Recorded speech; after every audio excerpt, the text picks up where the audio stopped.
আসসালামু আলাইকুম। Welcome to Camellia's diary.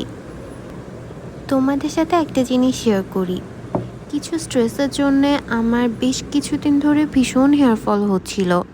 তারপর রেগুলারলি যখন আমি এই সিডস আর নাটসের ইনটেক শুরু করি, আলহামদুলিল্লাহ আমার প্রবলেমটা অনেকটাই সলভ হয়েছে। কিন্তু কোনোভাবেই আমি এই ফাস্ট ফুডটাকে অ্যাভয়েড করতে পারছি না।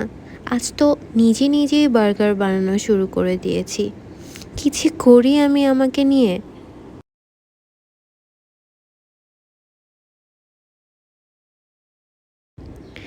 দেখতে আইসুদিং না হলেও খেতে কিন্তু ভীষণ ইয়ামি হয়েছে। আই নো দেখতে অনেক অল্প লাগছে, কিন্তু একার জন্য আই থিঙ্ক এটা এনাফ।